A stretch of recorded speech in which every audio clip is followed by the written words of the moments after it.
हर हर महादेव बोलो। जय नमः शिवाय। ओम नमः शिवाय। जय माता दी। मेरी बहनों, आप कैसे हो? मैं तो ठीक हूँ। उम्मीद करती हूँ कि आप लोग बहुत अच्छे से होंगे।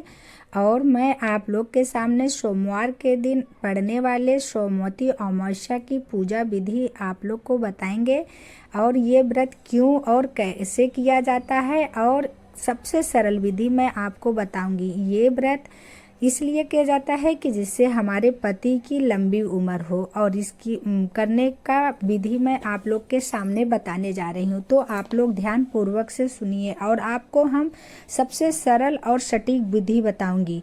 इस दिन आप लोग को पीपल के पेड़ की 108 बार परिक्रमा की जाती है, और पीपल के वृक्ष की पूजा की जाती है। तो चलो आप लोग को बताती हूँ कि इसकी पूजा कैसे की जाती है और किस विधि से की जाती है।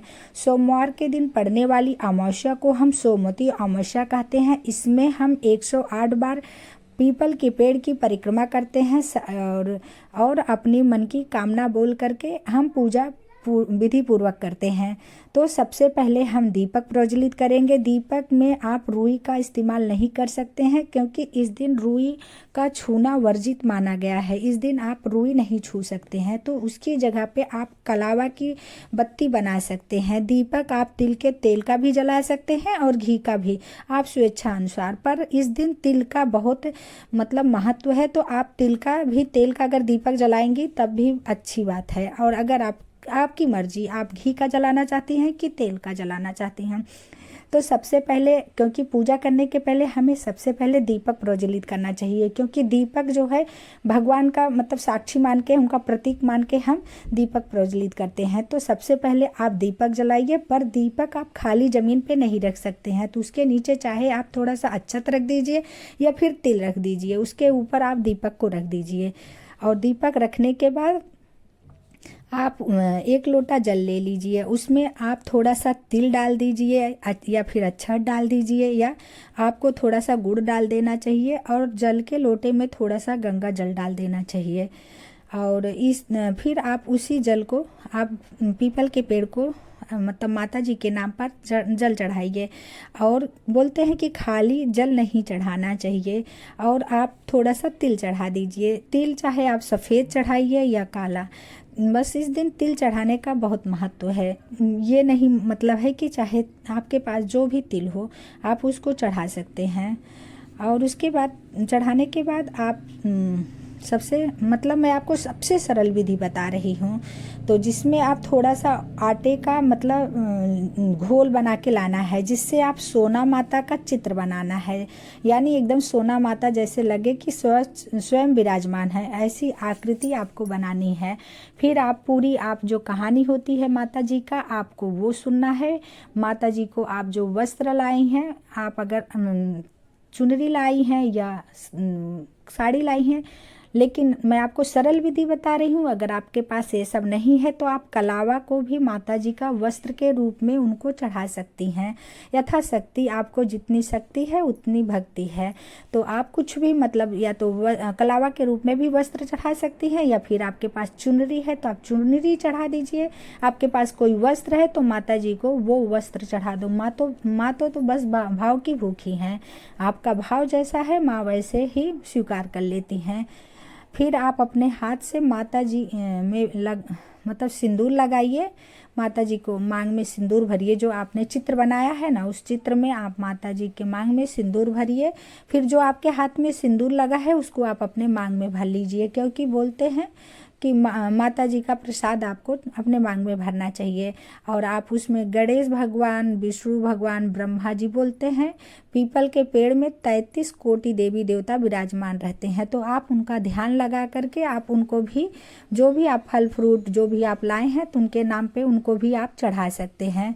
सभी देवी देवता का नाम ले लीजिए, आप उनको भी चढ़ा दीजिए। उसके बाद आपको 108 फल लाए हो या कुछ भी, आप 108 जो भी चीज़ आप लाए हो उनको ले करके आप हाथ में 108 बार परिक्रमा करनी है। यानी एक फल उठाइए और एक परिक्रमा कर दीजिए, फिर माता जी के मांग में सिंदूर भर दीजिए, फिर वो सिंदूर बचा हुआ अपने मांग में भर लीजिए। फिर आप दूसरा फल उठाइए, फिर दूसरा परिक्रमा करिए। फिर उसके बाद ऐसे करते हुए तीसरा चौथा। ऐसे करते करते आपको 108 बार माता जी की परिक्रमा करना है और फल चढ़ाते जाना है। पर आपको ध्यान रखना है, पहले आपको कलावा लगाना है, कलावा के बाद उसमें सूत फंसा देना है, पर गांठ नहीं मारना है, क्योंकि गांठ मारने का कोई विधान नहीं है, इसमें गांठ नहीं पड़ना चाहिए सूत में। तो आपको वही धागे को 108 बार, अगर आपके पास सूत है तो सूत लपेटिए, नहीं तो कलावा भी आप लगा सकते हो। 108 बार परिक्रमा करते जाइए और कलावा बांधते जाइए। ऐसे करते करते 108 का फल जो भी आप लिए हो रखते जाइए, परिक्रमा करते जाइए। आप अगर घर से फल को गिन के लाए हो तो आपको दिक्कत नहीं होगी और आपका 108 बार परिक्रमा भी पूरा हो जाएगा और फल भी अर्पित हो जाएगा। आपको अच्छे से मन से स्वेच्छा से खूब विधि विधान से 108 बार माता को कलावा बांधते हुए, अपने मन की कामना बोलते हुए, अपने पति की लंबी उम्र की प्रार्थना करते हुए आपको ऐसे करते हुए परिक्रमा करते जाइए और कलावा बांधते जाइए। ये व्रत हमारी सुहागन औरतें अपनी पति की लंबी उम्र के लिए करती हैं, जिससे पति की लंबी उम्र हो। और उसके बाद आप पूजा पाठ कर लो, फिर आप आरती कर लो। जो अगर आप कपूर नहीं लाए हो तो जो दीपक आप जलाए हो उसी को प्लेट में रख के आप आरती कर लीजिए, अपनी अपनी मनोकामना बोल दीजिए। माता जी आपकी मनोकामना जरूर स्वीकार करेंगे, क्योंकि माता जी अपने बच्चों तो आप लोग अपनी अपनी प्रार्थना माता जी के सामने करके लंबी उम्र के लिए प्रार्थना करके आप 108 बार परिक्रमा कर लीजिए। आप लोग को हमारी कहानी और हमारी पूजा विधि कैसी लगी, आगे भी हम आपको कहानी डालेंगे कि मतलब कैसे क्या कहानी है वो भी आप लोग सुनिएगा। और आप लोग को हमारी पूजा विधि कैसी लगी, हमने आपको बहुत सरल विधि से समझाया है। अगर आपको हमारी पूजा विधि अच्छी लगी हो तो आप लोग हमारे चैनल को सब्सक्राइब कर लीजिए और अपना कमेंट कीजिए और हमारे वीडियो को देखते रहा करिए। और इतनी देर हमारे वीडियो को वॉच करने के लिए थैंक यू, धन्यवाद। बहुत बहुत आप लोग को आभारी हूँ।